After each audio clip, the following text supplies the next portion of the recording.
Paris, Texas.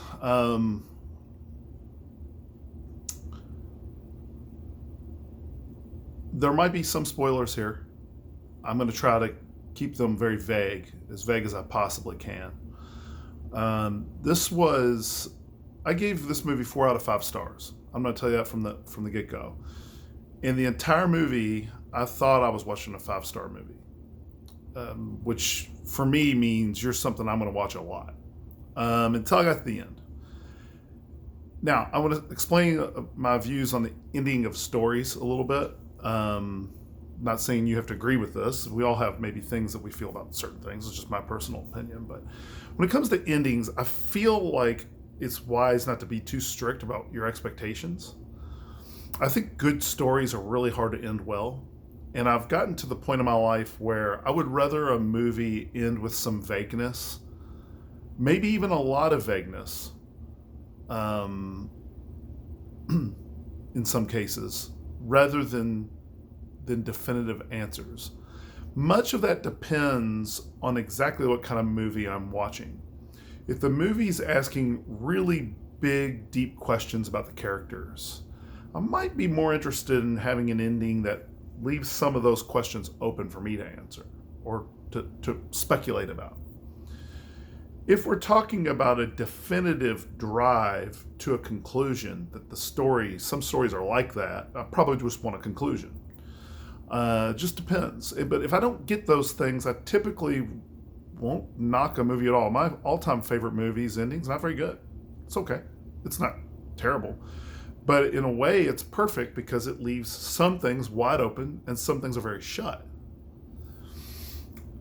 I'll get into that in more detail another time. Paris, Texas is a movie that absolutely drives your imagination.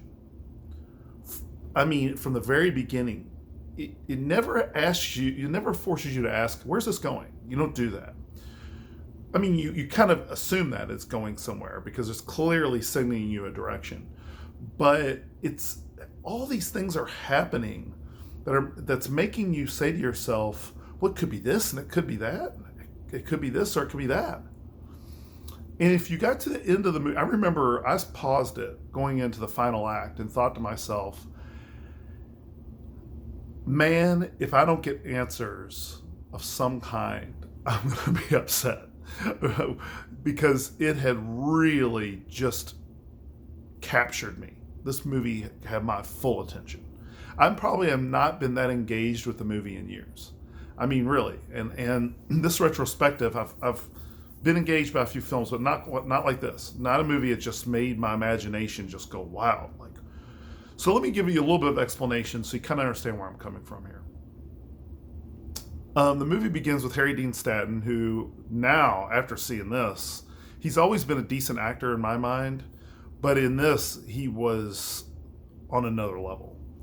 Another level. And the movie begins with him just walking. He doesn't say a word.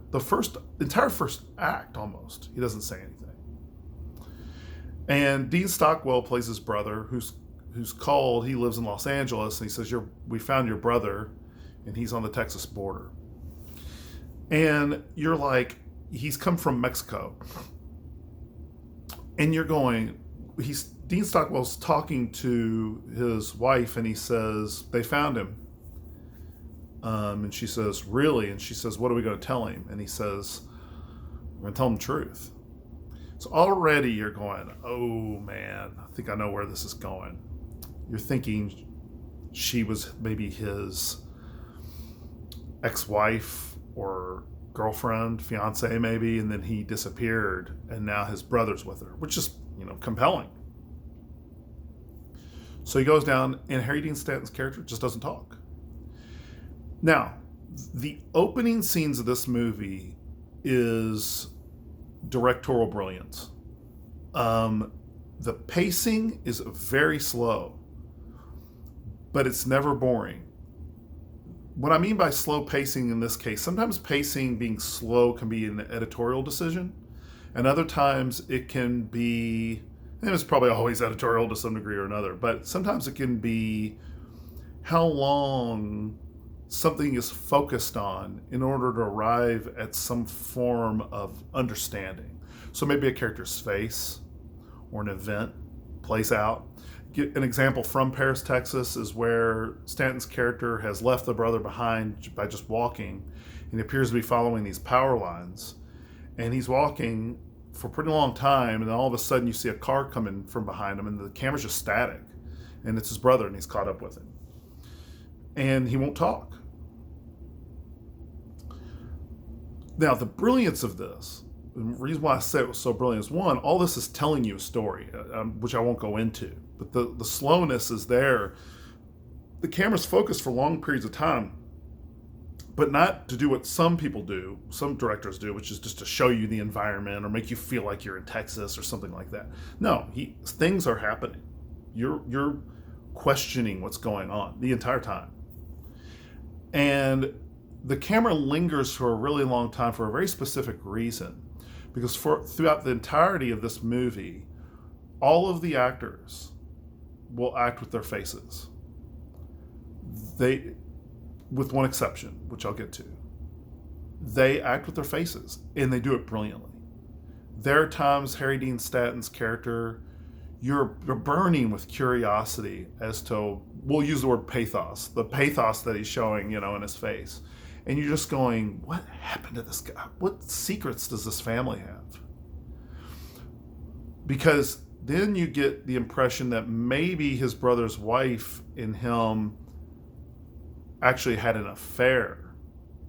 And as my imagination was running wild, I was like, what it had turned out was they were taking care of Harry Dean Stanton's son. And I thought maybe what had happened was they had an illicit affair, and they allowed the brother wanted to take care of his son for him, even though it was the product of his brother, or maybe he didn't know. You see what's going on here? None of this is a spoiler, by the way. It's all my imagination as I'm watching it. It's forcing you to ask these kind of questions. It's just, you're just asking questions. This was deliberate. Like, they're putting these seeds out there. So good. And of course, Stanton's character's rarely talking, but his acting, oh man, he just has you wondering what's going on. So he's trying to get back in contact with his son, who's, they fly him out to LA. His son doesn't want anything to do with him, which makes sense. He's like 7 years old, hadn't seen him in 4 years. And so he starts by trying to say, well, pick him up at the school. And there's a scene where there's a street between them, and the way he walks home from school with him is to stay on the other side of the street. And at the very, very end of the scene, Harry Dean Stanton's character walks across the street to the kid. And I realized later that Stanton's character never wanted to come in contact with anyone. Not even his own brother. This is why he went to Mexico, was to make sure he kept everyone at some kind of distance. And this was it was a very important point in the film where he decides to cross the road, where he's going to take a chance. So the decision's made to look for the child's mother, who also who disappeared 4 years earlier. And Stanton hadn't seen her. I won't get into the details, but they're going to find her. And there's a question whether he sabotages the effort to actually find her, because he doesn't really want to contact people. And finally, he goes to an area where it's a very dark, seedy place, very creepy kind of place where you wouldn't want a loved one to be. There's a movie I reviewed, my written reviews, called Hardcore, which was about a man who's lost his daughter to the porn industry. And he's trying to go find her, and he gets wrapped up in this world. And it's not nearly as good as I'm making it sound. It could have been a great movie, and unfortunately it wasn't very good. It's George C. Scott, who was great in it, but unfortunately it became more of almost like they should have done a documentary style out of that and did something else. Maybe one day I'll review that movie, but it's kind of like that though. It swings into the third act, and he's going to a dark, dark place. And you're like, oh man. And what they do is they do a bookshelving. And a bookshelving is you do something very clear at the beginning that's either synonymous with the ending or maybe opposed to the ending in some degree. So I told you the first act, Harry Dean Stanton does say a word. In the third act, he's talking almost the entire time. And that's done deliberately. Again, here's the character, and you're learning about exactly what happened from a character who hasn't been talking. All right? Really good idea. Very good idea. And so when he sees this person in this place, I don't want to go into too many detail in case you ever watch this, but he can't look at her even though she can't see him. Again, he just can't confront other people. That's his character. Very hard to make this work, by the way, and yet they pulled it off. And he is telling their story to the audience, but to the character as well, which is also brilliant, by the way. You know, that she doesn't know who he is, okay? I have to keep this vague because too big of a spoiler. But basically, he's telling his life story, and she starts to figure out who it is. In the very, very end, he's able to entirely keep his distance from her, which is amazing. So why not 5 stars? What happened in the end? The answers are so specific. They're unexpected, but they're specific. I learned exactly what this character's motives were for disappearing. I learned why he's been gone. I learned what's really going on with the mother. And you might think that sounds great. But it's not just that I learned these things and that you'll learn these things. It's also the way I learned them. While there's a genius to having the character not talk, then explain everything to you in the third act through exposition, it actually disrupts, this is my opinion, this brilliant pacing of the film, where the movie had been done in such a way that you see the character's face. Don't get me wrong, they really tried to use the elements that would have worked against these things in its favor, which is a mark. I couldn't do it. Brilliant. But for me, it just didn't work. It explained so much. And even though I was burning to know the answers to these questions, once I learned them, it reinterprets the entire film. They have a right to do that, right? That's their movie. They want to end yeah, of course. And you might love that. But for me, I was enjoying the movie more when I didn't know. You know what I mean? And was going, well, maybe it's this or maybe it's that. This was a great movie. This was a really good movie. It hurts not to give this movie 5 stars. I was going to try to make this review in 8 minutes. There's no way. There's no way. This movie deserves an hour to be discussed. It's so good. Highly recommend this film. Had never heard of it. It was only because of the retrospective that I saw it.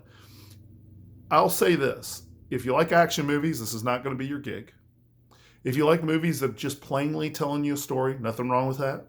This is not going to be your movie. This movie is forcing you to really find what it's talking about. But I am not big, I myself have done a lot of acting. I miss acting. I've just got too much going on in my life to do it. But I miss it and would continue to do it if I could.